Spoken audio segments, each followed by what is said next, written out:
Ah là là, qu'est-ce qu'on est bien en France. Alors attention, je ne parle pas de la France en tant que pays et ce qui s'y passe dedans, ça c'était pour que tu cliques. Maintenant petit p, je parle de la région de manière générale, donc ça inclut aussi les autres pays dans le coin. Ce dont je vais parler dans cette vidéo, c'est aussi le cas dans d'autres endroits du monde, mais je vais pas aller m'aventurer dans des trucs que je connais pas. Je vais parler de ma région à moi, l'Europe occidentale. Ah, qu'est-ce qu'on est bien en Europe occidentale. Ça sonne clairement moins bien.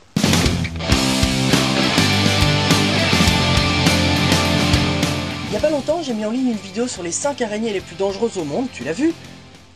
Tu l'as vu? Tu l'as pas vu? Ah bah je peux pas continuer la vidéo comme ça, hein, avec des abonnés infidèles. Bon, je te laisse une dernière chance. Elle est là. Donc pour faire cette vidéo, j'ai dû me replonger là-dedans, me documenter sur les morsures les plus dangereuses, les venins de ces bestioles, etc. Et je me suis dit, putain, mais qu'est-ce qu'on est bien en France! Sans déconner, nos animaux à nous, ils sont tellement pas dangereux. T'as envie de leur faire des câlins, c'est des bisounours, des bisous chiens, des bisous rats, des bisous ornithorynques. Alors que les animaux dans les pays tropicaux, c'est des mutants. Nous on chiale quand il y a une araignée grande comme ça qui fait sa toile dégueulasse dans le coin du plafond là. Mais en Amazonie, c'est quand elles sont bébés qu'elles sont comme ça. Adultes, elles ont la taille d'une assiette, entrée pour les desserts. J'ai l'impression que tout est surdimensionné dans ces pays-là. T'arrives, tu sors de l'avion, t'as l'impression que t'as 4 ans. Ah bah directement quand j'arrive, je me mesure, voir si j'ai pas rétréci. Les feuilles font 3 fois ta taille, les moustiques te créent une hémorragie à chaque piqûre, les fourmis peuvent te bouffer le pied en 15 secondes, puis ils sont fourbes les animaux là-bas. La plante carnivore. C'est une plante, je le rappelle. Ok, du coup c'est pas un animal, mais on sait tous ce que c'est une plante. C'est pas réputé pour être dangereux. Bah celle-là, je te garantis qu'il va pas faire un Monopoly avec, hein. Sinon c'est elle qui va t'hypothéquer la tronche. Sans déconner, les animaux là-bas c'est des vicieux. Une grenouille, c'est mignon une grenouille. Bah celle-là, tu la touches, tu meurs. Là, le calme. C'est un peu nul à raconter comme mort quand même. Jean-Eudes se promenait au bord d'une rivière quand il écrasa accidentellement une grenouille. Repose en paix, petite grenouille.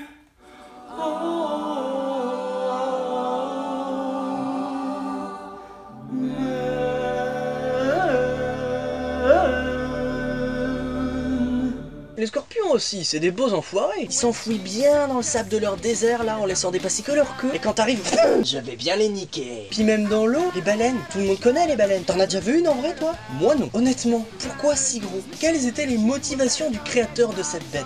Il s'est passé quoi dans son crâne à ce moment-là? Non, puis même le climat est cool quand même en France. Sauf en Bretagne. Et dans le nord. Et dans le centre. Pas trop chaud comme en Espagne, pas trop froid comme en Belgique, pile entre les deux, en mode tempéré. Alors quand je vois qu'il y a des gens qui habitent à Nuuk, pourquoi vous faites ça? Encore Nuuk c'est une ville. T'imagines en plein milieu de la Sibérie, la ferme familiale tenue de père en fils depuis des générations? Ah bah parce que là-bas la boulangerie du coin de la rue, elle est pas au coin de la rue, hein. Déjà faut qu'il y ait une rue, ça m'étonnerait quand même beaucoup qu'ils voient leur banquier de manière régulière. Mais du coup je me dis, ces gens qui vivent là, ça se trouve ils sont bien plus heureux que beaucoup d'autres gens sur cette planète. Enfin bon, que ça soit la France, la Belgique, la Tanzanie ou n'importe quel autre pays, quand on me demande pourquoi j'aime mon pays et le défends, je réponds tout simplement que j'y suis né, j'y ai grandi, et je me porte très bien. C'est déjà un énorme privilège d'évoluer dans un pays en paix, tout le monde n'a pas cette chance là. Oh putain c'est beau quand je parle. Au passage, je voulais déjà vous dire dans Je ne comprends pas 3 qui est la vidéo qui est sortie juste avant celle-là, mais j'ai pas su le caser sans que ça fasse tâche ou que ça casse le rythme, donc bah je vous le dis maintenant. Depuis le 23 février dernier, vous êtes 200 sur cette chaîne. Merci félicitations. Ah bah oui, c'est un cap. Que dis-je, c'est une péninsule. Je sais que je publie pas méga souvent, mais j'ai mes études qui me demandent énormément d'énergie créative. Puis je fais de la batterie, de la guitare, je dessine, je scénarise. Ouais, je suis quelqu'un de busy, ouais. Et c'est complètement inconcevable pour moi d'arrêter même une seule discipline pour me concentrer sur une autre. J'ai trop besoin de tout. Donc j'essaye de me démerder comme je peux pour que tout avance, mais du coup, j'ai pas le rythme de publication de Pierre Cross. C'est vrai, c'est vrai. Si,